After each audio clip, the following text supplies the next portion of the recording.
Hi, I'm Dr. Ed Kanzati. I'm a clinical director for General Dental and a practicing dentist in Vancouver, Washington.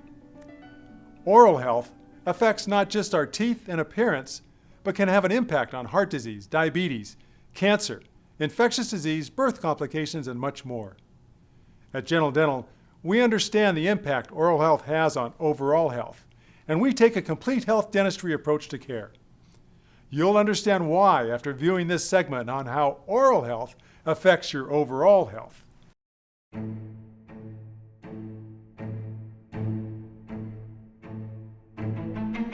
80% of adults have some form of gum disease, and most don't even know it. Many patients... Our nation can only be as strong as our health, and we're not doing well now. We have twice the chronic disease of Europe and 4 times that of Mexico, Japan, China, and India. 75% of our medical costs are caused by chronic disease by things that we can prevent.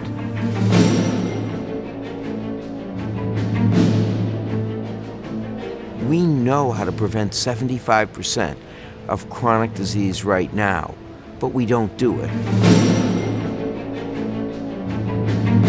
The gap between our knowledge, that technology, and our increase in medical costs grows, and because of that, we're now at a much worse point. Only if America stops the influx of chronic disease, only if each individual stops their own chronic disease, can we lead in healthcare, and can America be a vibrant country with a high standard of living.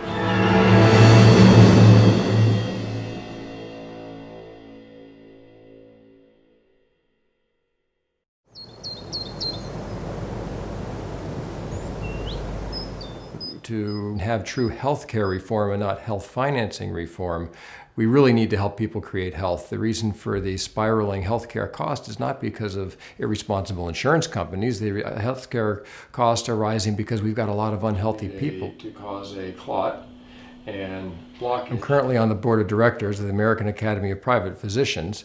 And through this organization, I've been introduced to many innovative technologies, many innovative testings that are going to really impact my patients' lives and implement into what I now consider a third era of medicine practice. The first era of medicine was the beginning of time. That was the era where our main focus as health providers, didn't have a lot of tools at that time, was to battle infectious diseases. That's what killed people. So once we had improved public health, once we had antibiotics, once Elvis got his measles immunization in 1958, we transitioned to the second era. It's the era of combating chronic diseases. We started getting terrific heart surgeries, started to be able to identify and treat cancers. And throughout the last 50 years, the amount of technology, medicines, treatment options have been fabulous to, once we find the disease, and fix it. So the mindset of every physician in the country is finding the disease and fixing it. And the third era needs to be a new mindset among all health professions to participate to help our patients create health and have more good years. Within creation of health, we're helping to take a person who is not yet sick, has not developed a problem, and prevent them from ever going down the path to sustaining that illness. So as I'm identifying patients with disease, I would have a subset of patients who I couldn't find a cause for the problem. Well, then when I discovered the amazingly strong association between mouth disease and the things that I do treat, like blood pressure, diabetes, heart attacks and strokes, even things like pneumonia and a whole long list of systemic diseases that can originate from disease in our mouth, that was another turning point in my career. Once I looked inside the mouth, I found the source of a lot of problems in people who otherwise might not have had their problems identified. The mouth. It is such an important part of the human body, yet often overlooked when we think about our overall health. The mouth and the rest of the body relate anatomically and functionally, and that's why the oral systemic connection is absolutely inherent in the way we're put together. So the mouth shares the same communication systems with the rest of the body. But then the mouth itself has some key physiologic functions that make it essential for our health and well-being. We eat through our mouths, we breathe through our mouths, we protect ourselves through our mouths, we have sensation through our mouths, we have immunity through our mouths. So all of the basic body functions that keep us going on a day-to-day basis involve primary functions through the oral cavity. It also plays a key role in our social interactions with people. I am horrified by a young person who has a bad smile, and I'm talking badly decayed, because they're never going to get that front row job. They're always going to be delegated to the back, and that's if they do get a job. So the mouth is a very important place. There's a connection. The body is connected. Whoever made this fantastic thing called the body was quite genius in that it is connected from head to toe.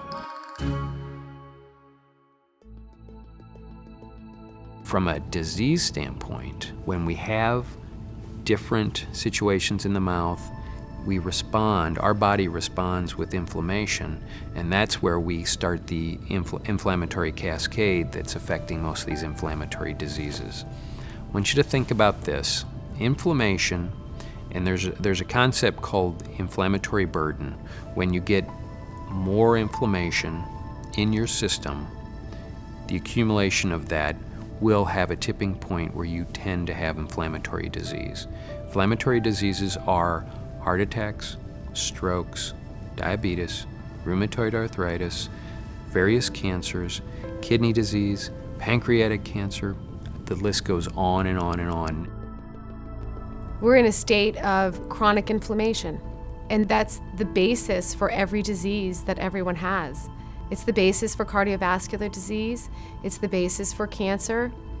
When you're dealing with periodontal disease, there's this entire inflammatory cascade going on that people don't understand. When you get a cut, for example, okay, your body is set up to heal that cut, and that goes through a process of inflammatory response to solve the problem and resolve. If you always have a chronic inflammatory bacterial condition in your mouth, then you never turn off that process of inflammation. In other words, it never gets the opportunity to resolve and go away. There's just too much. The body can't react to all of them, and the body gets sick. Periodontal disease, periodontitis, gum disease, whatever you call it, it all begins with bacteria. Bacteria are microscopic organisms, and in your mouth, there are billions. Over time, these bacteria can stick together and multiply over and over again. They can then form a colony and join together to create a thick layer called a plaque biofilm. Then, over a short period of time, it can dramatically spread throughout all of your mouth, teeth, gums, tongue, cheeks, everywhere. If there's an opening in your bloodstream in your mouth, the harmful bacteria can enter, causing the body many sicknesses. But there is another problem that occurs in response to the bacteria as your body tries to fight back. Inflammatory cells are triggered to try and kill the bacteria. But bacteria build their own strong defenses and battle back. This microscopic war ensues, and the result? Chronic inflammation. And inflammation is the basis for so many diseases. The population of the planet is 7 billion.